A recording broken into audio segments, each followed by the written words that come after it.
हाय friends, अस्सलामु अलैकुम। Welcome back to my channel. तो देखिए फ्रेंड्स, आज का ये जो व्लॉग है सेकेंड टाइम एडिट हो रहा है। पहले मैंने एडिट करके एक्सपोर्ट पे लगा दिया, तो वहाँ पर जब एक्सपोर्ट हो रहा था तब दिखा रहा था कि क्लिप्स मिक्सिंग है, एक्सपोर्ट नहीं कर सकते। तो मुझे थोड़ा सा बुरा लगा क्योंकि रेसिपी शेयर करने वाली थी आज मैं।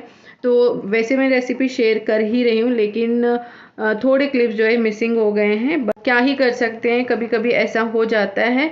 और यहाँ पर अभी घर के थोड़े बहुत जो काम थे वो निपटा रही हूँ। अज़मा के पापा से बोला था मच्छी लाने के लिए, वो ला कर दे चुके हैं और मैंने क्लीन करके भी रख दिया है। बस जैसे ही घर के सारे काम हो जाए एक बार, फिर मैं जाकर कुकिंग करूँगी। और आज की जो कुकिंग है थोड़ी सी मैं लेट कर रही हूँ क्योंकि अज़मा जो है स्कूल से थोड़ा लेट आने वाली है, उसके एक्स्ट्रा क्लासेस हैं। और आजकल हमारा जो घर का ग्रोसरी है वो ख़त्म हो गया है, तो यहाँ पर कंफर्ट जो है हमने अभी तक मंगवाया नहीं है, तो इस वजह से सैचेट ला कर रखे हैं, उसी को मैं यूज़ कर रही हूँ। तो जैसे हमारे घर की सारी ग्रोसरी आ जाएगी तो चीज़ें सारी फिल हो जाएंगी। बस अब जैसे चल रहा है उसको ऐसे चलने देते हैं, क्योंकि अज़मा के पापा के पास टाइम नहीं है। जैसे उनको टाइम मिल जाएगा सारी चीज़ें वो लेकर आएंगे। तो चलिए जल्दी से कुकिंग कर लेते हैं।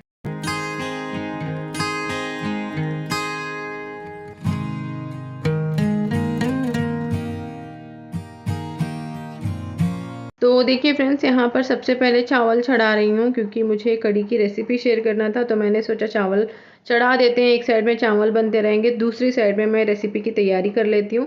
और आज मैं चावल थोड़े से ज़्यादा चढ़ा रही हूँ क्योंकि रोटी नहीं बनने वाली है हमारे घर में। जब भी कढ़ी बनती है सिर्फ चावल ही खाए जाते हैं।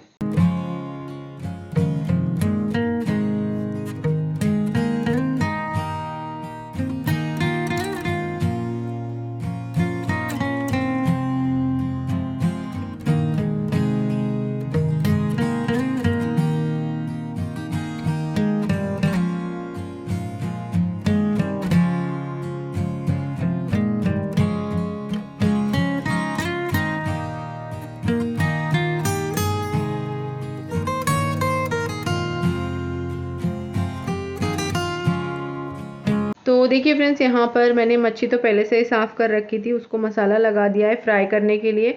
और जो मच्छी कढ़ी में यूज़ होने वाली है उसको ऊपर से इस तरह से रख लिया है। और यहाँ पर बाकी जो मसाले हैं वो तैयार करके रख दिए हैं। यहाँ पर मैंने टमाटर लिए हैं 3, और 1 मुट्ठी भर धनिया लिया है, साथ में लहसुन की कलियाँ ली हैं कुछ, और यहाँ पर कच्चा नारियल ले लिया है। साथ में मैंने 2 चम्मच यहाँ पर ज़ीरा लिया है जो कि अब यूज़ होगा। 1 चम्मच पीसने में, 1 चम्मच जो है मैं तड़के के लिए यूज़ करूँगी। 1 प्याज मैंने काट के रख ली है। अब यहाँ पर इस सारे मसाले को अच्छे से पीस लेते हैं, बारीक फाइन पेस्ट बना लेते हैं।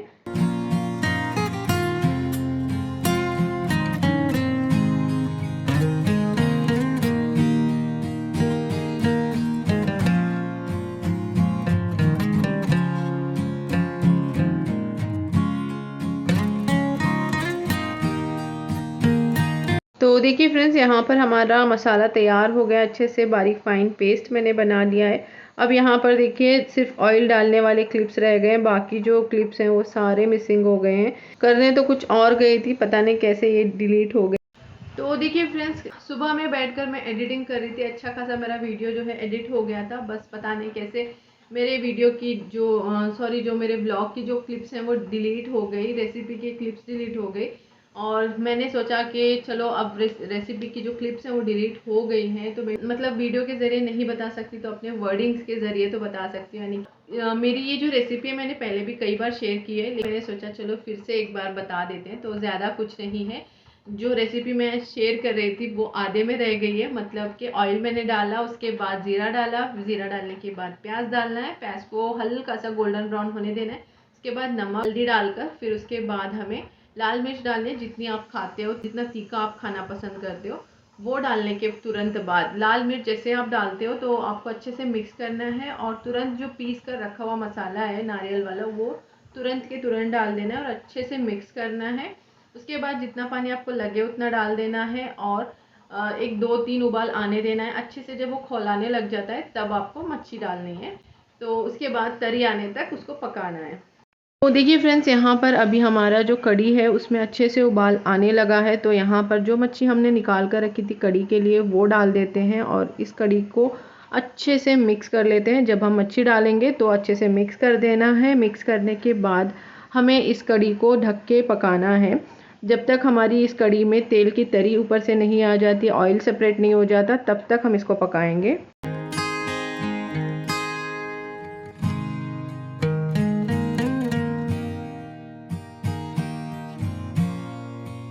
तो देखिए फ्रेंड्स, यहाँ पर एक साइड में हमारी कड़ी पक रही है, दूसरी साइड में अच्छे से मच्छी फ्राई हो रही है, तो मैंने उसको पलटा दिया है।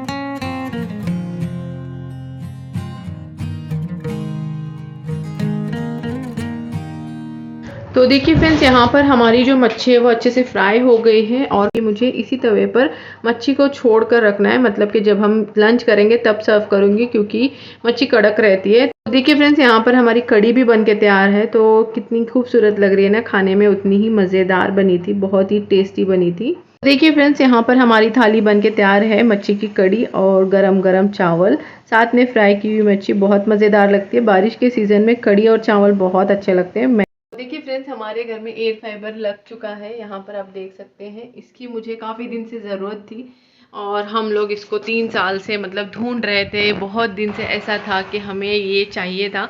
जब हम इस घर में आए थे तब हमने इस सेट ऑफ बॉक्स जो एयरटेल का एक्सट्रीम होता है वो लिया था, तो तभी हमने सोचा था। और अज़मा के पापा तभी उन्होंने इंक्वायरी निकाली थी, तो उन्होंने कहा था कि आपके एरिया में आना बहुत टाइम लगेगा, काफ़ी टाइम बाद वो आएगा।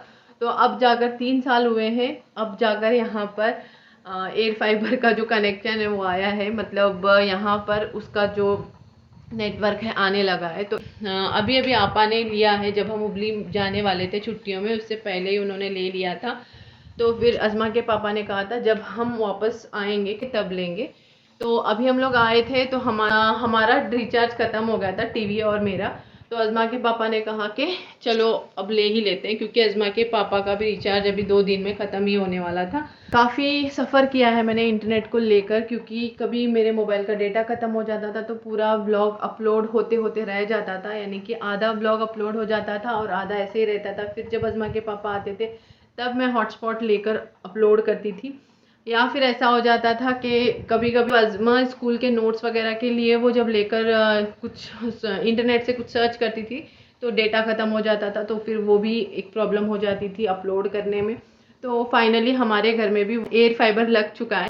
जब से आया है तब से अब तक मैंने काफ़ी वीडियोस अपलोड कर, काफ़ी आसानी से हो जा रहा है और बहुत ही अच्छा नेटवर्क है, इतने अच्छे से इतने जल्दी से हो जाते हैं अपलोड। और मोबाइल के डेटा से होना बहुत मुश्किल होता है, बहुत स्लो होता है। और जब भी मोबाइल के डेटा से हम करते हैं तो वो सिर्फ मेरे विंडो में आता था, किचन वाली या फिर बेडरूम की विंडो में जाकर एक कोने में खड़े रहना पड़ता था। बस अब आ गया है तो काफ़ी खुशी हो रही है। और मेरे आपने देखे भी होंगे, मैंने काफ़ी शॉर्ट्स और वीडियोस अपलोड किए हैं, जल्दी जल्दी व्लॉग्स में देती जा रही हूँ। इंशाल्लाह ऐसे ही मेरी कंसिस्टेंसी बनाए रखूँगी इंशाल्लाह आने वाले दिनों में। तो देखिए फ्रेंड्स, आज है मुहर्रम का 9वां रोज़ा और मैं बना रही हूँ शरबत। इफ्तारी हमारी हो गई है, नमाज हो गई, इसके बाद में शरबत बना रही हूँ। तो 2 गिलास मैंने दूध लिया है और मैं इसमें ऐड कर रही हूँ गुलाब का क्रश। और इसमें मैं चीनी नहीं ऐड करूँगी क्योंकि ये काफ़ी मीठा होता है, तो इतना काफ़ी हो जाएगा। और इसको अच्छे से मिक्स करने के बाद इसमें मैं डालूँगी सब्ज़े के बीज जो कि मैंने भिगो के रखे थे, और यहाँ पर इसको अच्छे से मिक्स कर लेंगे। थोड़े से कटे हुए बादाम डाल रही हूँ, थोड़ा सा यहाँ पर मैं इसमें ऐड करूँगी किसा हुआ नारियल, कच्चा नारियल मैंने ऐड किया है। अब हमारा शरबत बनके तैयार हो गया है। तो चलिए फ्रेंड्स, हमारा ये जो शरबत है बनके तैयार हो गया है। अभी हमारा जो रोज़ा है वो इफ्तार हो चुका है, तो नमाज भी हमारी हो गई है मगरिब की। तो चलिए, शरबत हमने बना लिया है तो इसके फातिहा भी दिला दे। बड़ा रहूंगा, बड़े ही रहने से काम होगा। कभी तो किस्मत खुलेगी मेरी, कभी तो मेरा सलाम होगा।